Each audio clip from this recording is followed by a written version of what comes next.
Female pedophiles. There's a great deal of controversy about this. In fact, when I brought up the issue that women could sexually abuse children, I was vilified.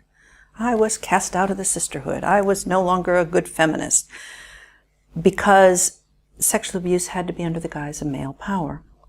And if I had a significant number of women who were sexually abusing children and I knew about these women, then that messed up the male power thing. And surely if women were going to abuse children, then they had to be doing it under the thumb of a man. A man had to be telling them to do it. So there are female abusers. They haven't been recognized. They've been able to disguise their abuse, I think, more cleverly than men have. And society doesn't want to believe that there are female abusers. It's easier to think it's a nasty man. Do women tend to only commit child abuse if there's a man involved as well? No, no. In over 75% of the cases, the women acted completely alone. Most times there wasn't even a man in the premises. So, you know, the excuse. And it's interesting about us as women because we're quite willing to accept that we are a superior breed and that we do everything right. But quite unwilling to accept that we could do anything quite as horrible as this. So it's, you know, it's really not us. We had a conference about this eventually in, I think, 94, maybe earlier. 400 people applied to come to this conference. It was a huge conference. But 30 people, between 20 and 30 people came, dotted themselves in the audience, and tried to disrupt it. They were yelling that, you know, why was I paying attention to women? It wasn't women. I was taking the attention away from men. The irony was we'd given them all free places. That was a mistake. But one of the women who was going to talk about her own abuse, who was now helping others, then couldn't face the audience. So you had this uproar. You had people in the audience turning on these women who were standing up saying, "Sit down, we want to hear about this." And you had them shouting, and it was absolutely strange. And very sad, because it was like, don't tell me this information, even if it's true, because I don't want to hear it. And if those women who came along to our conference had had anything to do about it, nobody else would have ever talked about it. It would have just gone away. Who were these people that were disruptive? The people who were disruptive were people who were survivors of male abuse, very, very strong feminists. I've always considered myself a feminist, but boy, they've got me beat all hollow. They are feminists on the extreme, i.e., let's just do away with men and have sperm banks. It was that sort of thing. Many of them, you could not actually tell what gender they were, although I knew that they were women because they had disguised their own gender. And they were very angry, very angry. One argument against even the idea of female paedophiles is that women don't have penises, and so can't really do anything too serious. Women tend to use objects, broom handles, bottles. One woman said that she was sexually abused by rose stems with the thorns still on, being stuck up. Women can be quite cruel using objects, but they're still after their own sexual gratification. So it's kind of, you know, that it's just actually, it's just a physiological thing, the difference. Sexual abuse by women has the same foundation as that committed by men. They've generally experienced childhood abuse themselves. Women are not immune from turning into abusers, as we like to think. By pretending that female paedophiles don't exist, we have little protection from them. The link between those that have been abused and then go on to abuse, is that the same whether the victims are male or female? It does seem to be, the women that I know who have sexually abused children do seem to have been abused in their childhood. I talked to one of them who said, "Oh, I just want to have sex with kids because sex with children is beautiful. It's non-threatening. It's what happened to me when I was a child." So I think that the link of adult female abusers with abuse in their childhood is the same as a link with adult male abusers. In other words, most of them have been abused as children in some really dramatic way. I'd written several books about how it was men who sexually abused, and maybe only 5% of abusers ever would be women. And I remember a summer radio time program. You know, in the summer, they're desperate for something to talk about, and everybody's out of town anyway. So this one presenter rang me up and he said, "Come on and talk to me about any cases of female sexual abuse you might have." Well, at that point, I only had maybe 10 or 11 or 12, I can't remember. So I went on this program and I talked about women abusing, and it opened up a floodgate. We had tons of telephone calls into the program from adults who thought they were the only ones. And then by the time I got back to my office, we had even more. And it kind of was a snowball effect. It was like when we first started talking about sexual abuse at all, when the adults would say, "I never knew it happened to anybody else. I didn't know that, my dad or my uncle or somebody abused me. I didn't know anybody else did this." Same thing was happening with women. It was men and women ringing, saying, "I was abused by my mother, by my aunt, by a nun, by a teacher, by, all kinds of different people." I was shocked. I don't expect women to sexually abuse. I really, really thought it was a tiny, tiny problem. Yeah, women who sexually abuse children like to have jobs where they're around children. Nursing, teaching, daycare, things like that. You really don't think twice. Most parents don't think twice about leaving their children in care of a woman. They do now think twice about leaving their child in care of a man. Again, I think that that's wrong.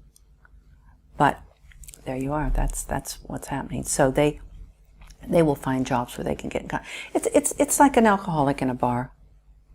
If you can possibly, if you've got an addiction, and this is an addiction, then you will go to some place that you can actually practice your addiction.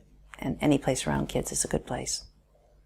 I know there are plenty of women who commit paedophilia, and they get away with it because of the mother expectation, because of the image that they can use of the motherly type. So a woman can go to a schoolyard quite happily and watch the children go by, but if a man does, there's something perverted going on there, and that's how a lot of older female paedophiles get away with it and continue to get away with it, and they will do, because then we're letting them. If we think about women and men in that way, then we're making it easier for them to.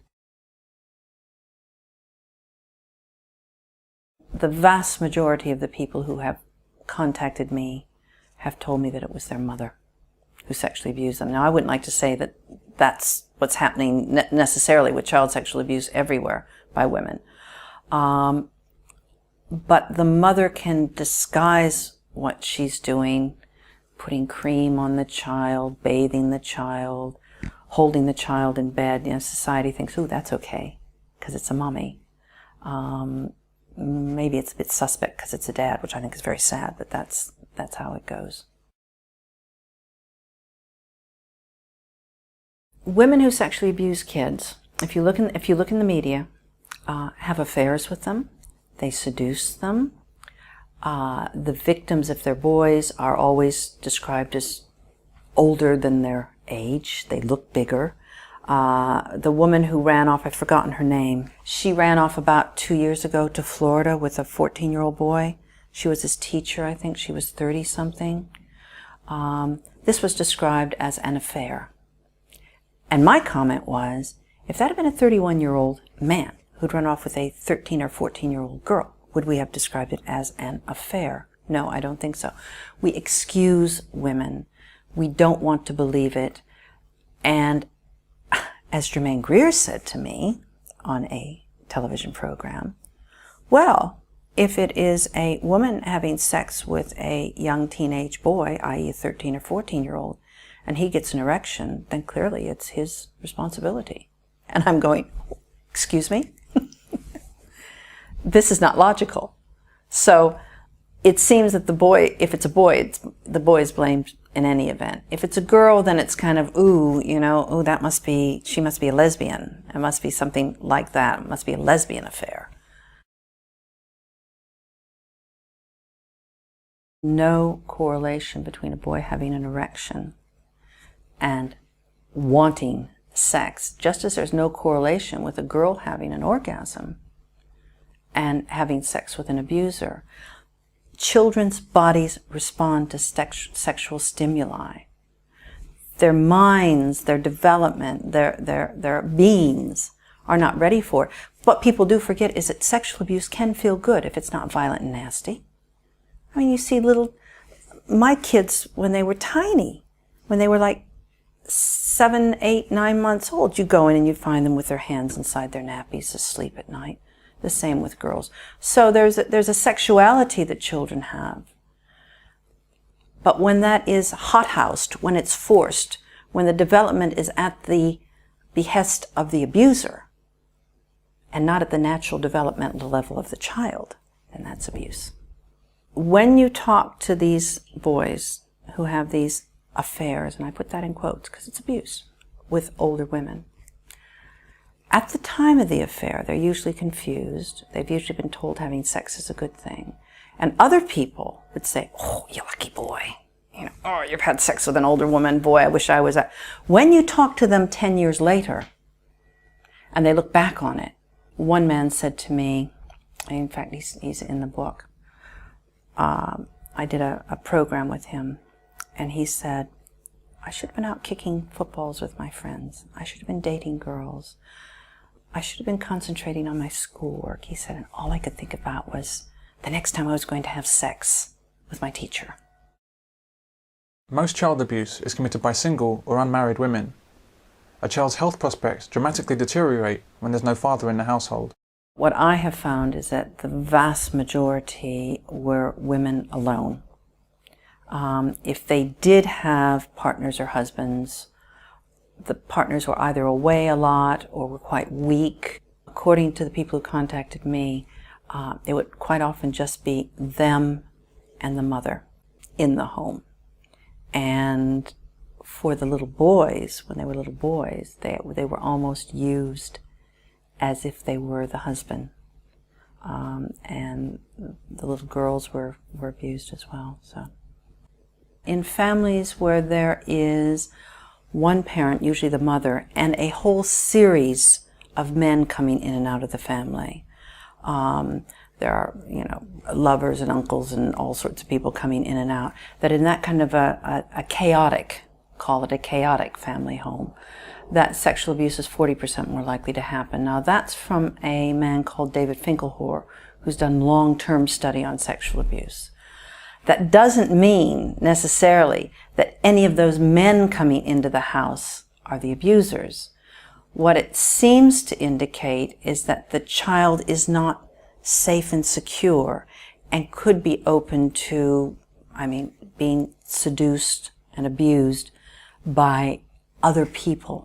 It doesn't mean that single parent families are bad. It's just that I cannot disguise the fact that the vast majority of this abuse has happened where there has only been, when it's been mother abuse, when there's only been a mother in the home. I think most female sexual abuse goes undetected, and in fact, I think that a lot of people cover up for their mothers. It comes down to perception. For instance, men are the sexual predators and women are not, which means that women can get away with child abuse a lot easier than men can, and they do. It's very rarely talked about. There are only 2 or 3 books even out there about the subject. Women, you don't imagine a woman using her power over children in the same way that you would imagine a man could. I think society wants to believe, particularly in relation to mothers and children and to that relationship, that that's a sacred relationship. And I'd like to believe that. I must tell you that as a mother myself, I find the idea of women sexually abusing children more abhorrent than just about anything I can think of. Because most mothers, and indeed fathers, would kill to protect their children. They would do anything to protect their children. And the fact that that has been portrayed makes it more difficult for society to acknowledge it. Because if you acknowledge it, where do you go from there? Do you start warning children about everybody? Do you start saying, we're not sure mothers are safe? Because remember, the vast majority of parents do love their kids and would never abuse them. But it's very dicey. Women have been idealized for a long time too. They're perfect mothers. Don't we wish we were? Divorce cases, custody cases, we're seeing more and more and more of that, where the woman wanting to get full custody of the child is suddenly, out of the blue, making allegations that the father has abused the child and is coaching the child to say the same. When you talk to the child, however, and they cannot describe the sounds, the tastes, the smells, and all of that, you can start to know that they've been coached, because they're just parroting words. But it's so destructive, both to the child. I have no patience at all with parents who use that, with the mothers who use that as an allegation against fathers to keep them from their children. I think that is wicked. Does it only tend to be that one way? It does tend to be, yes. We have. I don't know of any cases, there may be some, where the father is alleged abuse by the mother to get custody of the child. I'm actually very distressed by what has happened about sexual abuse of children in general. And my main distress is the kind of vilification of men. There was a study which came out from one of the polytechs that became a university. And the study said that most men could become sexual abusers. And I spoke out against that on the media very, very strongly, because I was furious. I'm raising 2 sons. What is the message to young men? That you're a danger to your own children? What can be done to address that? I mean, we have to speak out. And it's not a popular thing to do, but whenever anybody makes one of these absolutely ludicrous statements, it's very important that people stand up and say, excuse me, prove that. What is this? Like this university saying that all men have the potential to be abusers. That's like saying we all have the potential to be murderers. I mean, I suppose we all have the potential to be all kinds of things. Edicts are coming out from councils telling teachers not to touch children between the shoulders and the knees, not to let them sit on your lap if you're reading them a story. And this is, although it says it's aimed at men and women, it's aimed at men. The same brush has been used to paint all men. Watch out for men. It's a bad message for men, it's a bad message for kids, and it's an untrue message, and it's statistically not sound.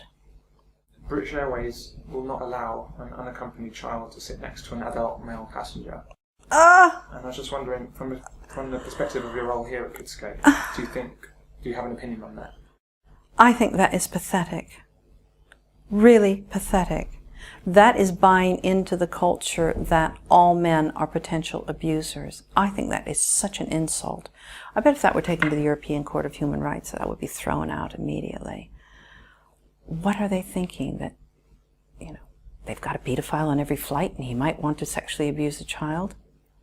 Very sad. And what if they sit the child next to a woman and she turns out to be an abuser? I think it's wrong-headed.